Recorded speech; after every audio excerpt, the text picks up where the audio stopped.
নারী ধর্ষণ আর শিশু হত্যার নাম কি সন্ত্রাস দমন? এমন প্রশ্ন মিয়ানমার থেকে পালিয়ে আসা রোহিঙ্গাদের।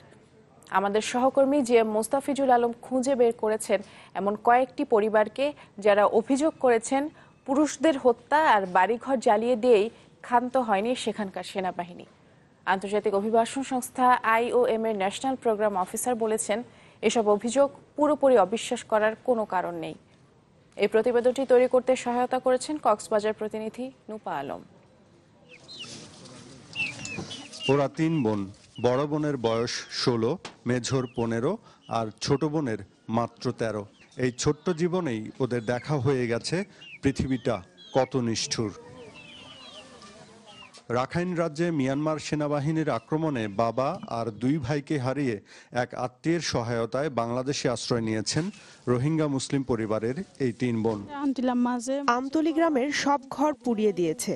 আমাদের পাশের বাড়িতে সবাইকে ঘরের বাইরে থেকে তালা মেরে পুড়িয়ে মেরেছে।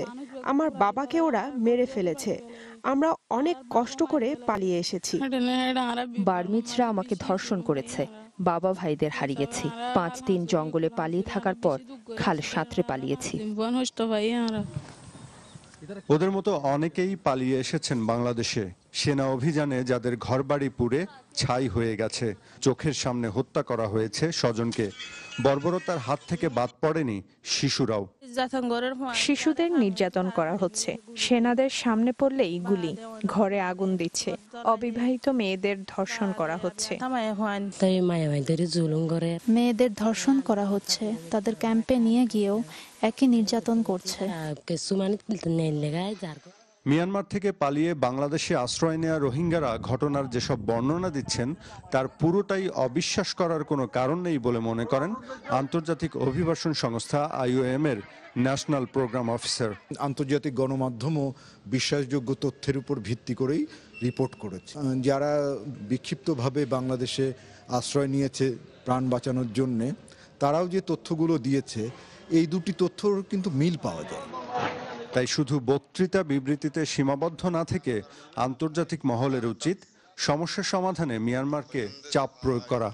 কারণ বিশ্বের সবচেয়ে নির্যাতিত আর রাষ্ট্রহীন এই রোহিঙ্গা জনগোষ্ঠীর অধিকার তাদেরই নিশ্চিত করতে হবে।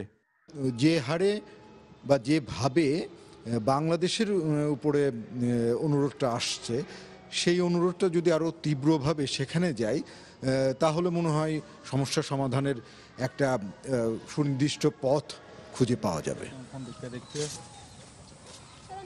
রাখাইন রাজ্যে চলমান সামরিক অভিযানকে সন্ত্রাস বিরোধী দাবি করেছে মিয়ানমার, কিন্তু সেখান থেকে প্রাণ ভয়ে পালিয়ে আসা মানুষদের বর্ণনায় মিলছে নির্বিচার হত্যা আর নারী ও শিশু নির্যাতনের ভয়াবহ চিত্র। গণমাধ্যম ও পর্যবেক্ষকদের সেখানে ঢুকতে না দেওয়ায় প্রকৃত ঘটনা জানতে পারছে না আন্তর্জাতিক মহল। GM Mostafizul Alam, channel 24, Teknaf, Cox's Bazar. মিয়ানমারের রাখাইন রাজ্যে রোহিঙ্গাদের বিভিন্ন গ্রামে প্রায় ১,০০০ বাড়ি ধ্বংস করা হয়েছে। স্যাটেলাইটের মাধ্যমে তোলা ছবি বিশ্লেষণ করে এ তথ্য জানিয়েছে মানবাধিকার সংস্থা হিউম্যান রাইটস ওয়াচ HRW। স্যাটেলাইটের ওই ছবিও প্রকাশ করেছে সংস্থাটি। গেল ৪ অক্টোবরের ছবি থেকে দেখা যায় যে ওয়ারপেইদ গ্রামে ধ্বংস হওয়া বাড়িগুলোতে আগুন জ্বলছে। জাতিসংঘ বলছে সাম্প্রতিক সেনা অভিযানে রাখাইন রাজ্যে অন্তত ৩০,০০০ মানুষ বাস্তুচ্যুত হয়েছেন। এদিকে মিয়ানমারের উত্তর পূর্বাঞ্চলের শান রাজ্যে সেনাবাহিনীর সাথে কয়েকটি নৃগোষ্ঠীর সদস্যদের সংঘর্ষের ঘটনা ঘটেছে। ঘটনায় দুপক্ষকেই সহিংসতা বন্ধের আহ্বান জানিয়েছে চীন।